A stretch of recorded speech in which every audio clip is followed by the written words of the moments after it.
Rebellion's no-nonsense officer of the law applies his trade in the ultraviolent dystopian future and is a part of the Judge Squad, charged with maintaining order whatever the cost. Dredd was the focus of a 2012 film that now holds an almost cult status, but his last real gaming outing came in 2003. Dredd vs. Death was released as a budget title that garnered mixed reviews, but I mean, surely the time has come to reboot the hero's video game exploits. Imagine a chunky Gears of War style shooter where players have to hunt down each perp before employing the ultimate morality of deciding whether to release, arrest, or execute them. Fans of Alan Moore's epic comic story Watchmen are highly protective of its content and characters. The majority of its revised and reintroduced media since the movie release in 2009 have been met with general mediocrity and frustration. Perfection cannot be bettered after all. Every addition to Watchmen canon has polarized opinion for one reason or another, and the movie's video game tie-in was no exception. In this case, however, there was more consensus that the thing was generally poor. While the signs aren't good to suggest that any new video game would be more than a blip on the radar, we think there is potential. Using the seedy detective story of Rorschach's involvement in the Before Watchmen series, players could be treated to a slick and gruesome journey to bring justice to a cruel criminal underworld. The last 5 years have seen a move toward darker comic book movies, so why not give games the same treatment? Now, this is a guy that you just cannot help but feel sorry for. A hero who has been the butt of countless jokes as a result of little bad press some years ago, and has been ridiculed to the point that he is considered nothing more than the fish guy. But while Aquaman remains an easy target for a variety of superhero puns and putdowns, his endeavors may surprise you. In more recent years, Aquaman has turned into somewhat of a badass. He's the king of Atlantis now, and his powers and status see him draw parallels as DC's answer to Thor. But why would he be great for a video game? Well, what other game would let you explore the briny deep with the comfort of a fish friend, while also wielding super strength and going toe-to-toe with the likes of Cthulhu? Exactly. For taking players into the unexplored depths of Atlantis and the ocean, Aquaman would make for one heck of an intriguing game. While Tony Stark may seem to be Marvel's ever so slightly cheerier version of DC's Bruce Wayne, there is no denying that it is Daredevil that most matches the Dark Knight's harrowing backstory and gritty heroic career. What better character is there than to give Marvel a superhero game that could match up to the immense popularity of Batman's Arkham series? Daredevil's acrobatics and slick combat skills could see him easily replace Wayne's Batman within these games. So why not attempt to recreate this style in the dank alleys of Hell's Kitchen? Putting Daredevil in front of an investigative crusade against the Kingpin would match the detective elements of the Arkham series and even draw on the strength of alter ego Matt Murdock. Whether or not the developer would choose to challenge their players with a subversive representation of the hero's blindness would also be an intriguing question indeed.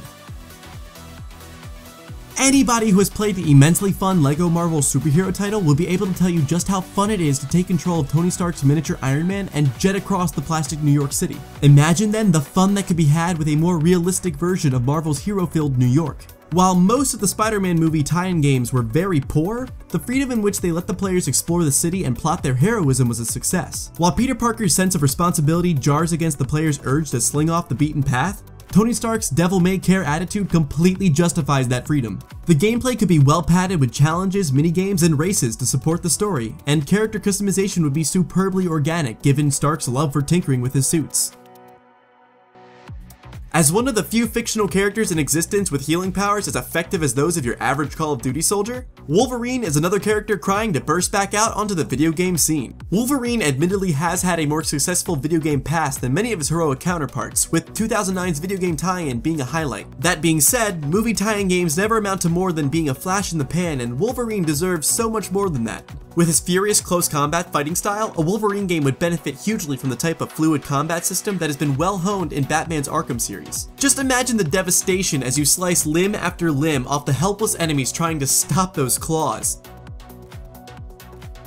Building on the popularity of the dark and staggeringly difficult Dark Souls series, a game following the exploits of the demon hunter John Constantine would further satisfy gamers' hunger for exploring the underworld and defeating devilish creatures in the name of salvation. Granted, we were treated to an average adaptation back in 2005, but a current-gen version would be incredible to see come to fruition, however unlikely that may be. Of course, much of the fun to be had with Constantine would be the unpredictability of the enemies he faces and the dry, deadpan style he carries into each encounter. While Dark Souls' difficulty lies in physical challenges to the protagonist and the lack of clear information explaining how to succeed, Constantine's challenge would lie in almost having too much information. John Constantine has the tools to overcome these demons, but sometimes opting for the more obvious and easy solution could be employed to backfire on the player, making studious exploration the key to full success.